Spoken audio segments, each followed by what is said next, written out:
Welcome to the weekly Parsha Shir, sponsored by the UJA in memory of the Yidden who were murdered on Simchas Torah. May God take revenge of their blood, and for the merit of all of the Yidden in Eretz Yisrael around the world, now in Brooklyn as well. They should be safe, and no Jew should lose a hair or suffer any sort of anti-Semitism, and to merit to the days of complete peace with the coming of Mashiach, which we're going to learn about that today. So this week's Torah portion is unique, not the only one, but one of the only ones that is named by a particular person. The name of the Torah portion is Korach. Korach is the name of the Torah portion. The name of the Parsha is the name of a particular person. Why is that? For the very simple reason that almost the entire Torah portion is focused on this particular person. And his name is? His name was in Hebrew Korach. I don't know how it's pronounced in English. Korach. It's in English they don't really have a way of saying this pronunciation of. So it would either be Korah or I'm not sure how they. Korach. Or something like that. Okay. Yeah. Did he have a last name like Ben? Korach. We know his father's name. They didn't really have last names then. His father's name was Yitzhar. He was actually a very special man. Korach was a very wise man. It says about him clearly that he was a wise man, and he had a very, very royal family.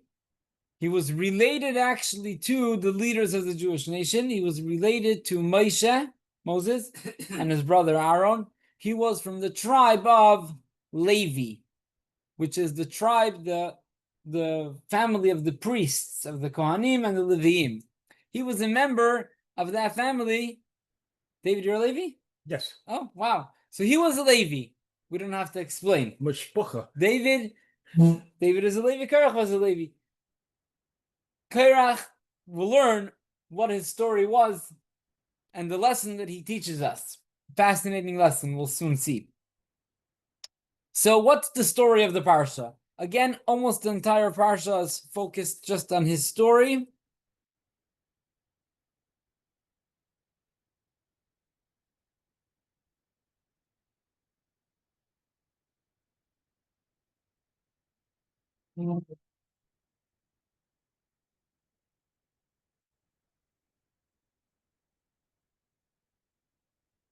Yeah, so the entire Parsha is actually fully dedicated to the story. The story begins with Korach. He decided that he wants to start a fight with Moses. Now, again, he was a clever person. He was a wise man. And he wasn't just looking to start fights. He actually was very well educated, and he was seeking good stuff. And nevertheless, he started a fight with Moses.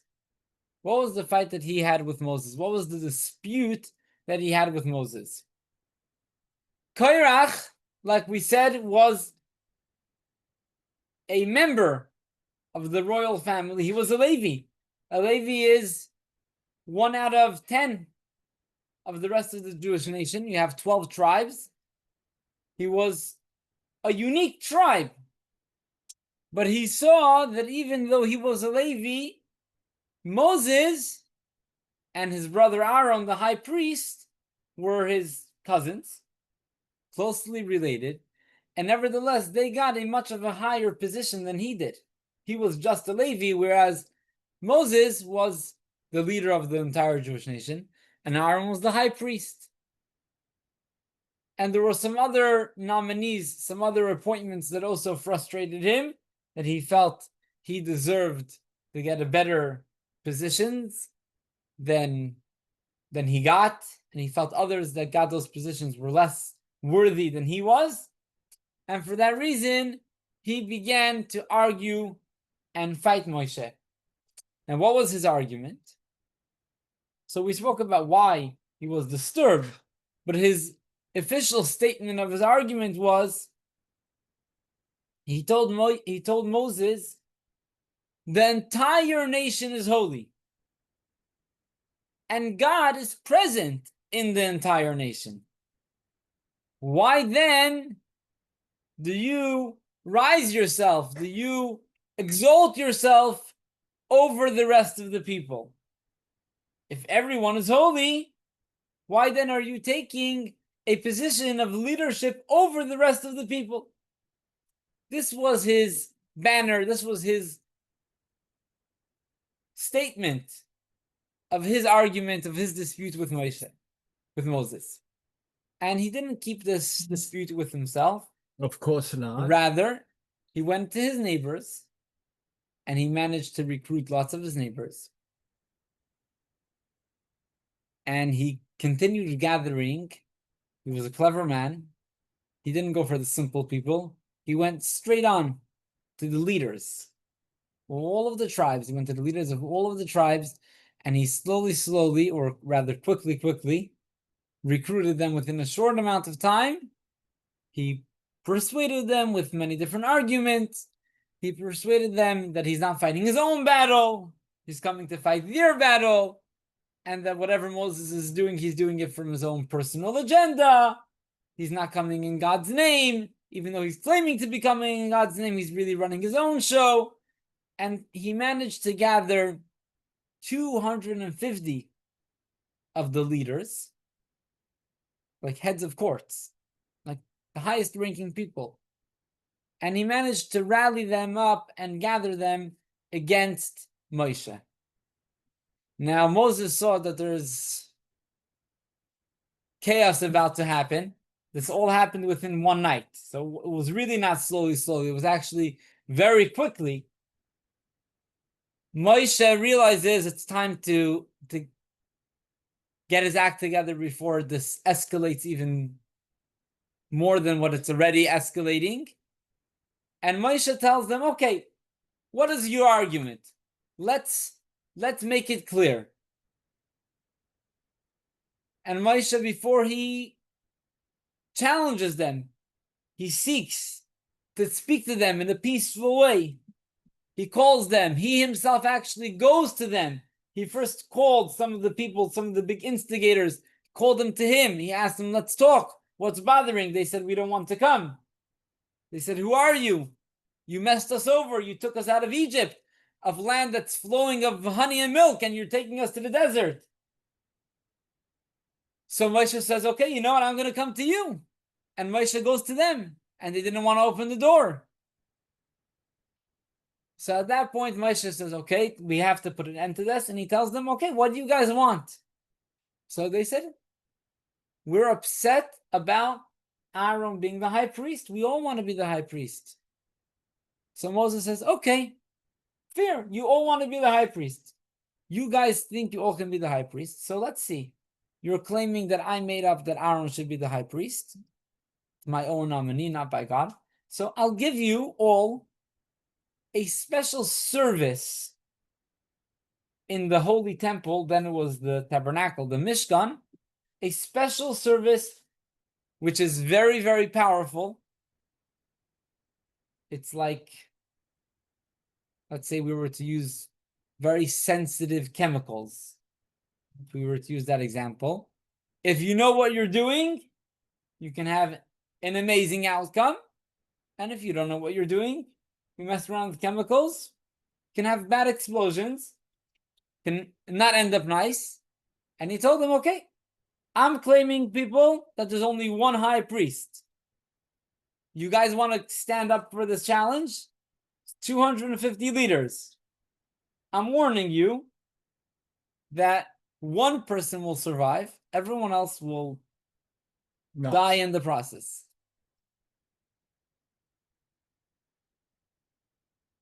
And they said, when people get into a fight, they stop thinking. They lose their brakes. And they said, we want to go for it. In the meantime, the rest of the people were rallying up. And it was coming a commotion. And again, Moses turns to everyone. So there's two fronts. He's fighting at the same time with the leaders and with the other instigators, the simpler people, let's call it. And he tells them, guys, listen up. You guys are calling for trouble. This is not going to end good. And they said, hey, Moshe, who are you? You're making up stories. You're running your own show. You don't have God with you. And Moses says, okay, you know what? Listen up. I claim I have God with me. And here is my evidence that I'll be offering. If God is with me, then God will punish all of the people who are instigating this fight with a kind of death that never took place ever before. If the instigators will die in a natural death, or not even a natural death, a death that has precedence, then that will be proof that I'm not coming in God's name. These are the two groups that were fighting Moshe, fighting Moses, and this is what God told Moses to tell them. And what happened? The 250 leaders, which all stood up for the competition, who's going to get the nominee of being the high priest? Guess who survived? Aaron, the high priest, survived. What happened to all of them? Yeah. They were burnt. I'm shocked, I tell you. Yeah.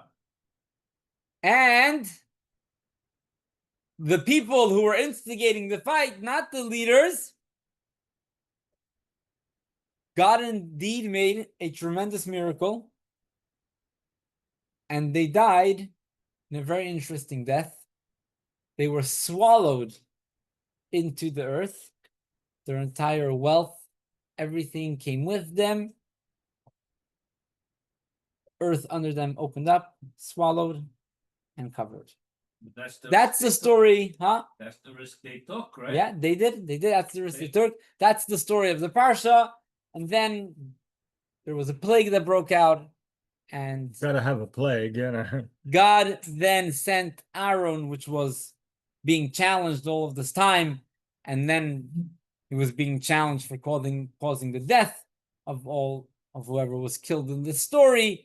Particularly, there was arguments against the special service that the challenge happened with. It was with the Ketores. Anyone is familiar with the Ketores? The Torah? Ketores.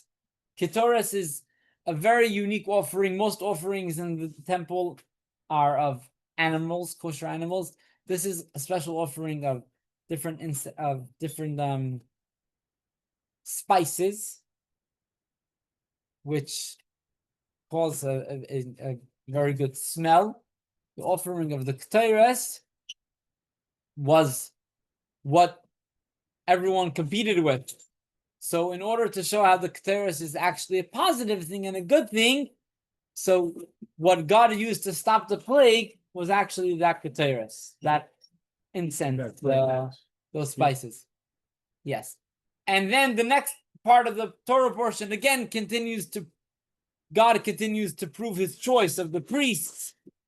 God made a special miracle that the staff, each tribe gave his staff to lie in the tabernacle, and Aaron's staff grew almonds with flowers, blossomed. Instead of almonds grow quick, they take only 21 days to grow. Here a miracle happened, they grew overnight. It shows you on the power of the priests that everything happens very swift, and anyone who starts up with the priests, also the punishment comes swiftly. And then the end talks about, just a second, talks about the gifts that we give to the priests and to the Levim. There's 24 gifts that go to the family of Levim. The Levim get you have to build the holy temple to get it. Yeah, we get nothing. We get when Mashiach comes, we're gonna have to start giving David a certain I got a forensic accountant. a certain tithe, a certain percentage of our produce. So wait, just a second, we're gonna finish up the summary of the Parsha, and then we're gonna take some questions. And it goes through all of the gifts. There's 24 gifts. We're not gonna go through them. We're gonna focus on the story of Korach, and I want to focus on a particular part. There's an interesting medrash. Again, familiar with medrash? the Midrash. The Okay. Midrash, the Midrash is the deeper commentary of the Chumash of the Bible. The Midrash tells us that Korach, which was the chief instigator, so he was fighting Moses on both fronts, with the simple people and with the leaders. He decided he's going to bring the offering of the ketores, of the spices, and he was fighting with everyone else, with the instigators. So he was actually punished with the people who brought the offering, which they were burnt.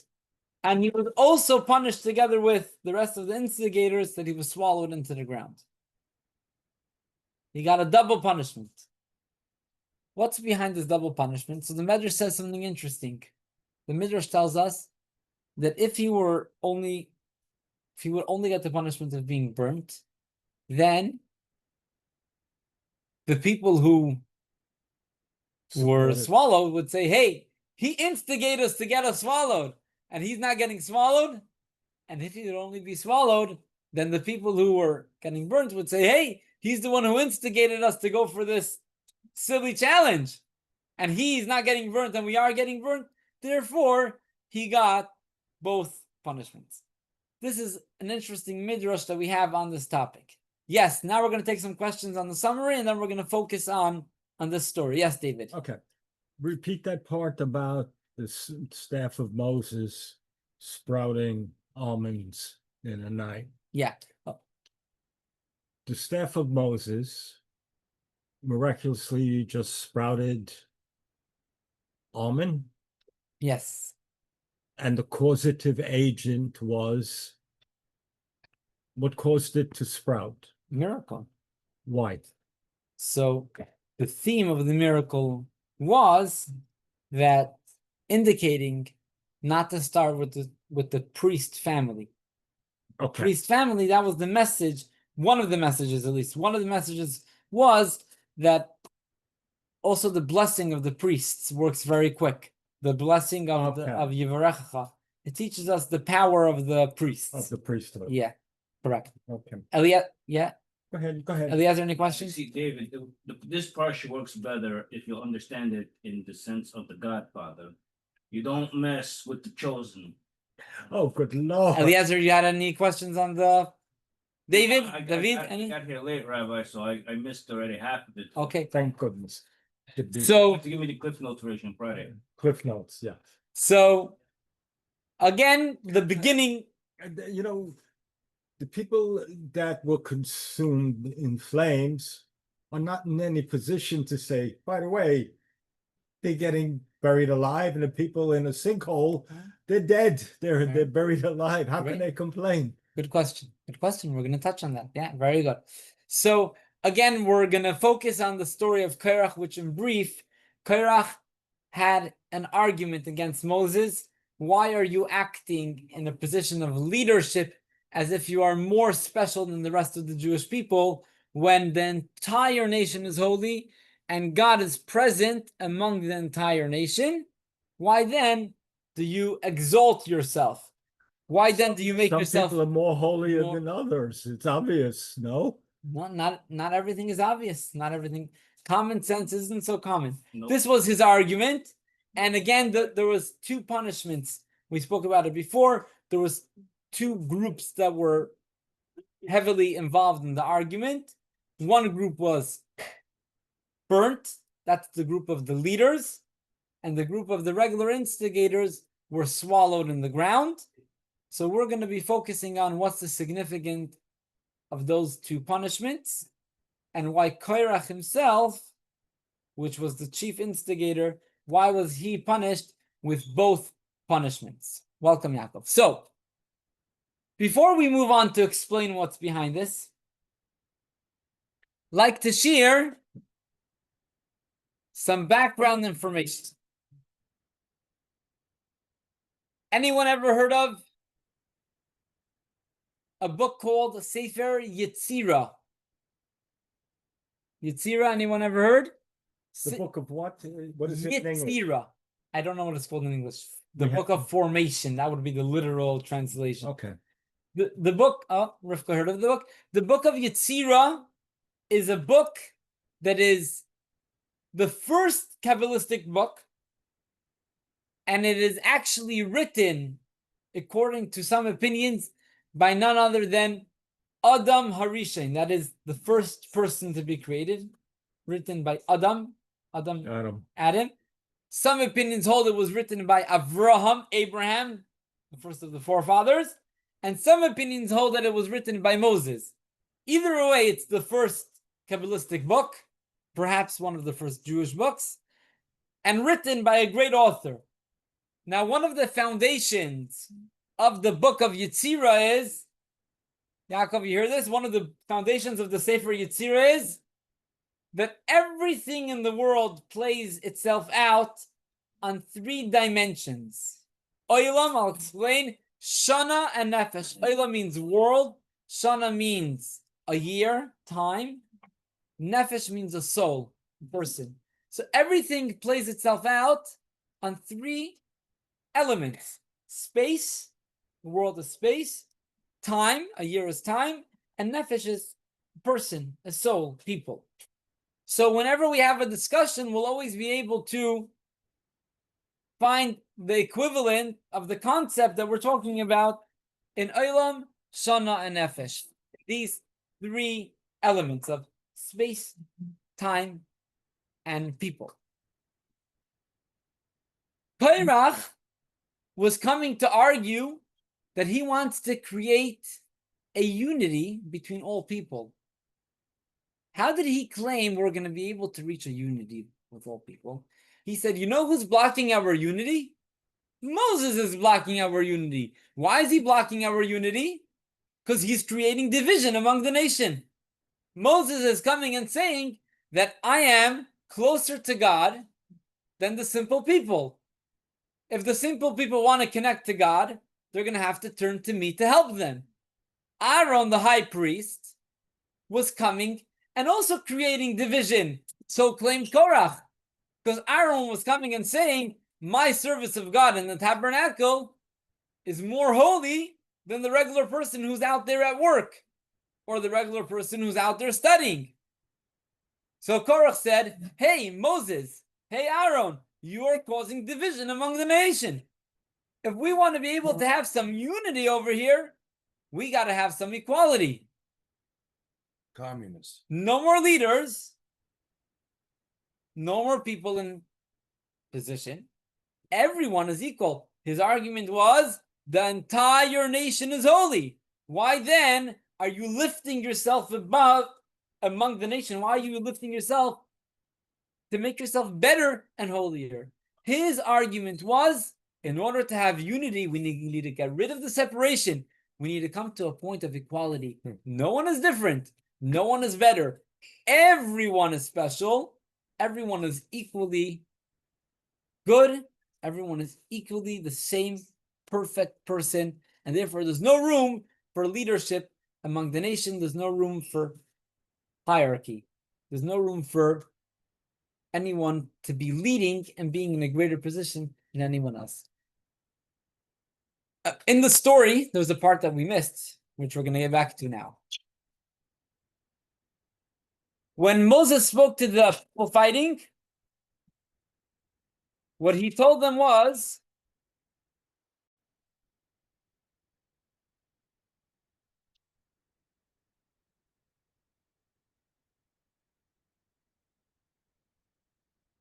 David, can you, it's a little small, will you be able to read for us the first verse here, number 5? He spoke to Korach. Where's my microphone? I'm not saying. Okay. First one, just He spoke to Korah. loud. He spoke to Korah and to all his company, saying, in the morning God will make known who is his for Levite service, and who is holy for priesthood, and he will draw them near to him. He will draw the ones whom he chooses near to him. Korach and your group, in order for God's choice to be known, do the following. Pause there.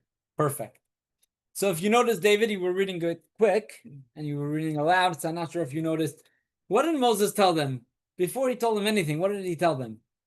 before he had his message to them, he told them, in the morning, We'll see. we'll see what's going to be going on.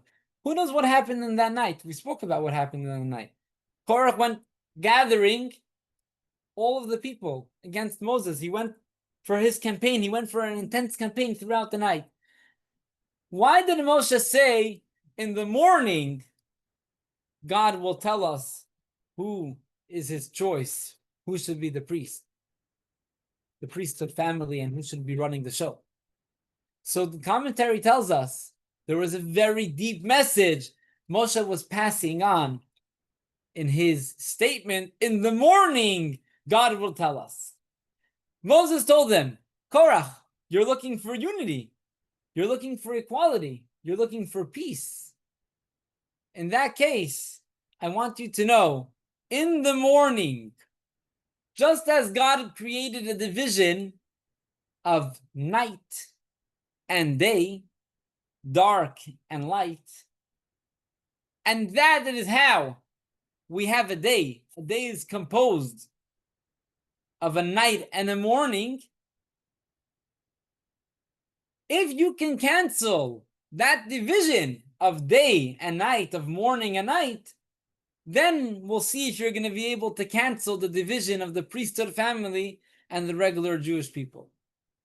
If you can't succeed to cancel the division of day and morning and night, meaning if you can't explain to me the significance of the difference of day and night, morning and night, you're not going to be able to understand this difference of the regular people and of the priesthood family. And just as no one, as hard as they try, they're not going to be able to get rid of the division of night and morning, so too, they're never going to succeed to get rid of the division among the Jewish nation that God made. Now we're going to learn what was behind this argument. Our sages tell us that Korach was a wise man. Just for example, where do we see his wiseness? When 250 people went out to take this silly competition, they were told that only one person was going to succeed. They were all leaders, but they weren't all particularly wise, and therefore we don't bother to understand why they all went for this gamble. Korach was cunning. There's a difference between Correct. cunning and wise. Correct. Korach was cunning. Yeah, that could be that more precise. And our sages ask, they did it because He was also wise. whatever He was also very wise. He was a Talmud Chacham. Yeah, they were both, but particularly he was shrewd. Is cunning like shrewd? Yes. Yeah. So a shrewd man, why would he take such a risk? And it says that he had a good reason. We're not going to get into it. He thought that he was more special than Aaron. He thought because of his descendants, he had very unique descendants that were Shmuel. Samuel, is that Samuel. was his descendant, which it says about Samuel that he was equivalent to Moshe and Aaron. In what sense? Whatever it means, but that's what it says about him. So that's why Korach thought that he's the chosen one, because he saw his future descendant that's going to be so special. He thought he would be the chosen one even more than Aaron. The chosen one, the priest. The chosen one to be the priest. Yeah. So Korach was a wise man. So let's quickly understand what was behind their argument. So we spoke about the first book of Kabbalah, Sefer Yetzirah, which talks about Olam, Shana, and Nefesh, space, time, and people, which we find in all of them there's differences. There's division. In space, the Mishnah tells us there are 10 different levels of Kedusha, of holiness. The Sephiroths. Sephiroth is something else. Something else. Okay. Yeah.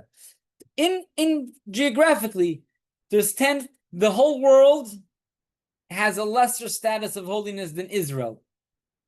In Israel, it has a less of a holiness status in comparison to Jerusalem. Jerusalem has less of a holy status than the Mount Armoria, Temple Mount, which that's where the Western Wall surrounds. The Western Wall is 1 out of 4, right? And the Holy Mount has less status of holiness than the inner chamber until it goes. There's 10 levels of Kedusha, 10 levels of holiness. That's in time. In space. In time, we know there's regular days in the year, then there's Shabbos, and then there's holidays. Then there's high holidays. In the high holidays, what's the peak of the high holidays? The Yom Kippur. Yom Kippur is greater than Rosh Hashanah. And in Yom Kippur, what's the peak of Yom Kippur? There's a prayer in Yom Kippur that we daven at the end of Yom Kippur, which is called Ne'ilah, the locking, the sealing prayer. Feeling. So that's a greater time. So everything has division. So too in people, we know there's regular people, and then there's rabbis, and then there's Moses. There's different levels of Kedusha. There's the high priest. Correct. Is it true that where Abraham went to sacrifice Isaac is the inner sanctum? Correct. That's Maimonides' rights.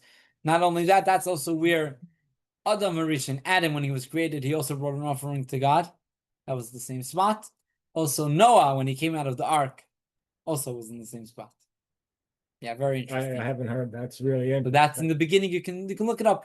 In the beginning, in Maimonides, in the beginning of the section of the laws of the Beis Hamikdash, of the chosen God's chosen place. So we see there's lots of division in all of these elements of Olam, Shana, Nefesh, space, years, time, and people.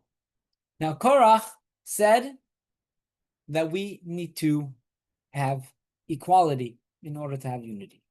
Where did that mistake come from? Korach was a shrewd man, which the definition of a shrewd man, let's take chess. What makes a successful chess player? Successful chess player. Algorithms. Very good. He knows how to calculate a few moves ahead. He doesn't just analyze the map the way it appears to be, rather he analyzes the map taking into consideration the direction that it's taking, where it started, what's the strategy, where it's headed towards. In the words of our sages, who is a wise man? One who sees the future. And another meaning, haraya sanoilat. One who learns from others. That's another statement, correct? But it also says, both in Pirkei Avos, a wise man is someone who sees the future, which a deeper meaning is he also sees how the future becomes. He analyzes and he sees how things develop. When we see division, the division only exists in our world. In our world, there needs to be division. In order to have a proper healthy environment, a proper healthy situation, division is important. Let's take our body. What is the best piece, the best organ, the most refined organ of our body? Brain. The brain. Don't look at me. You'll be thrown off the air. The brain. The brain or the heart. No, the brain. The brain. The brain is accepted to be the most important organ. Again, you need both of them. It's still. Oh, so what happens if a person would say, why do I have a foot? A foot is just a clump of flesh and blood. It has no intelligence. I want to have 2 heads instead of 2 feet. I want to have 3 heads in total. You could survive, so.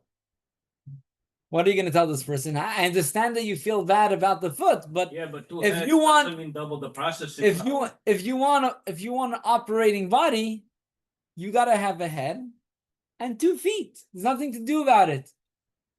But some people You may argue in their feet.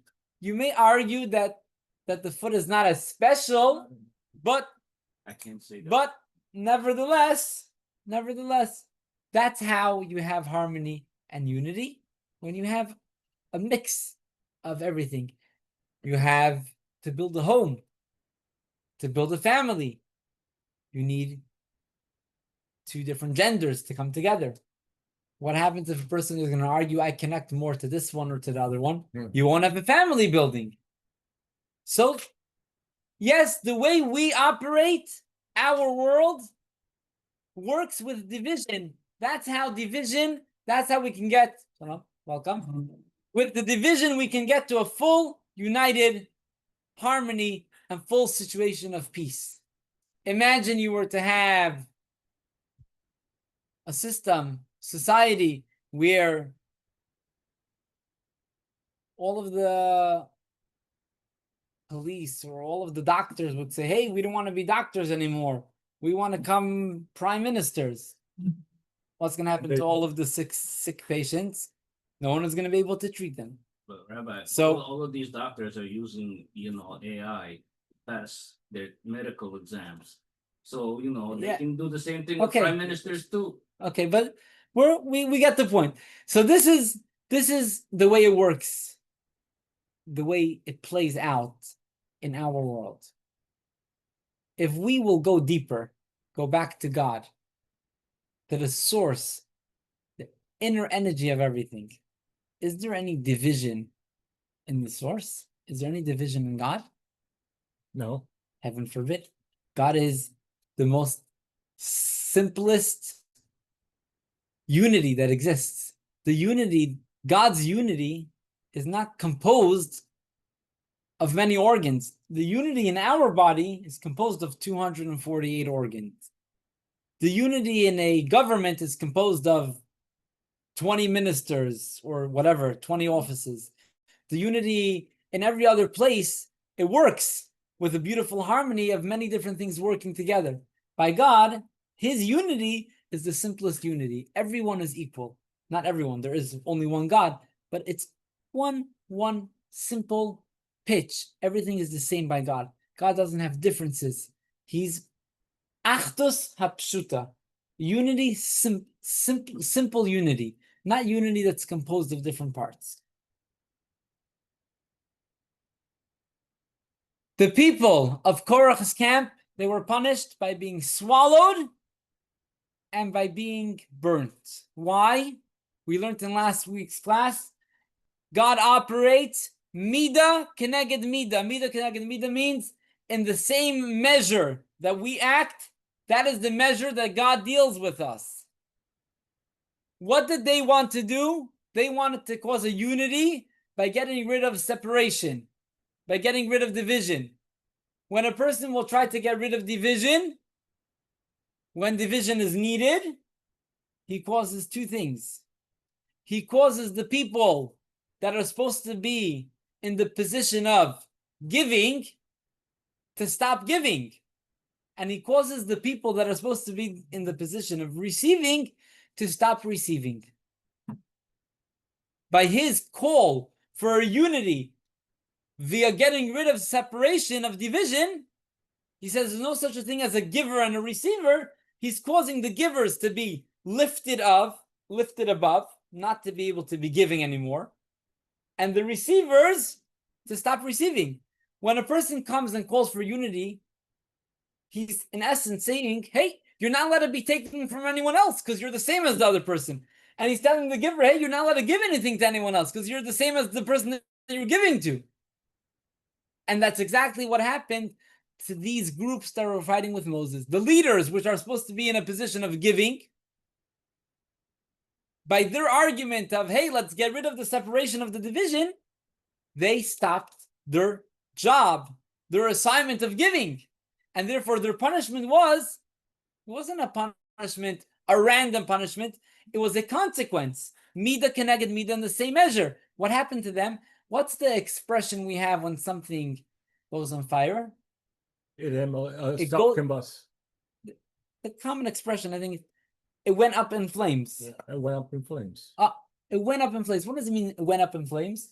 Your power of giving, which is supposed to be going down, went up. It disappears. That's exactly what happened to them. Moses told them, this is what's going to happen. You're a leader. Your position is to be giving. You now want to come make chaos by claiming that there can't be any division. So what's going to happen is you're going to go up in flames. You're losing. Your actions are causing you to lose your power of giving. And the simple people, which they said, hey, we don't want to take from anyone because we're all equal. We don't want to receive. So what happens when a person is supposed to be receiving? He's supposed to be hanging on someone. He's supposed to be held up by the giver. Let's take a poor person who needs to take tzedakah. Let's say a person unfortunately lost his job. His boss suddenly lost money and he Yes, and he has to expenses cut if they stay. expenses, correct? And he has to not fire some of his workers. He's not firing them. He just doesn't have work for them. He can't. This person is sitting at home, and now he doesn't have any income. What does this person need to do? He needs to eat. So a person needs to do. No one else should ever have to deal with this. He needs to turn for help. He needs to go and ask for help to be able to live.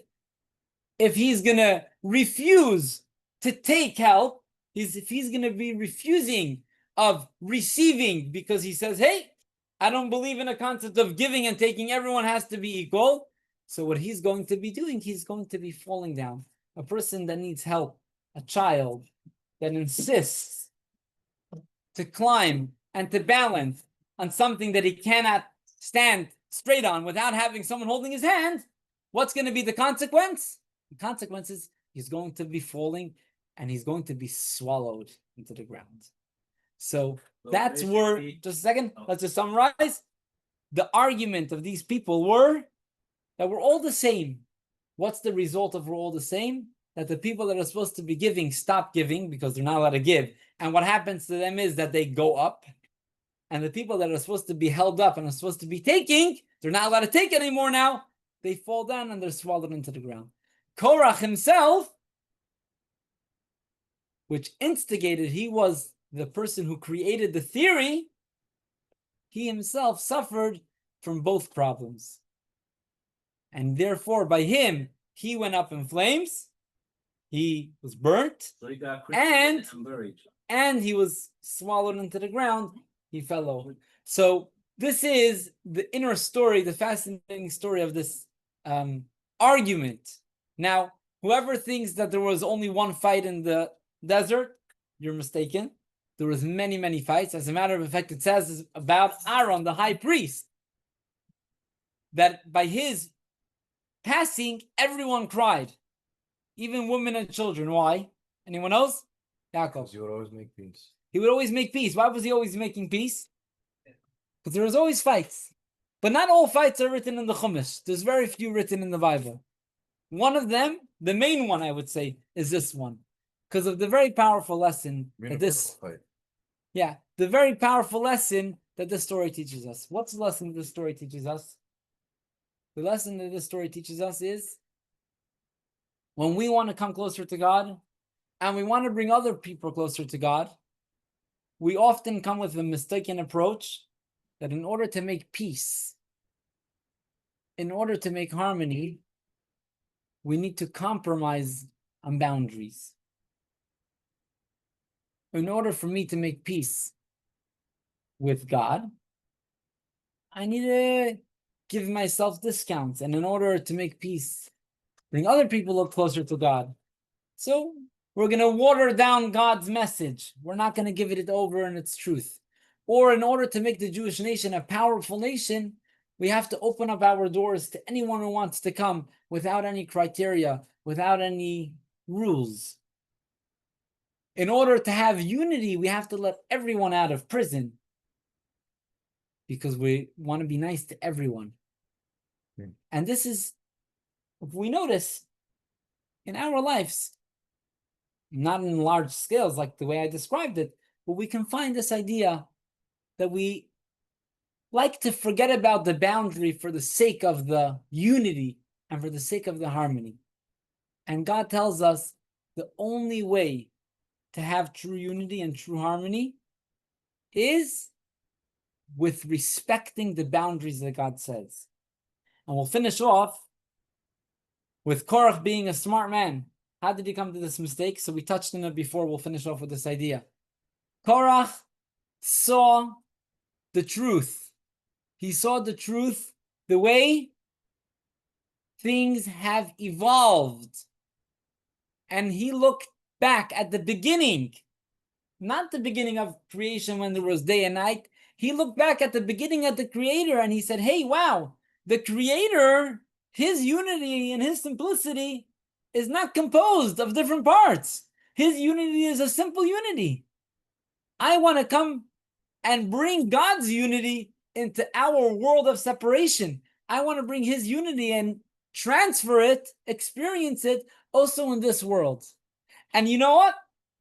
When Mashiach comes, that's what's going to happen. It says when Mashiach comes, no one will have to teach each other anymore. For everyone is going to be equal and everyone will know God. When Mashiach will come, we'll see how everyone is the same, and we'll see how God's presence is revealed in the most clear way in every space and every time. Now, this was his mistake, that he tried to bring the future when he wasn't ready for it. Now the way it works is, if we want to come to a holy place, we want to daven, the best place to daven is in a shul. We want to connect to God, we have to go to someone who's closer to God.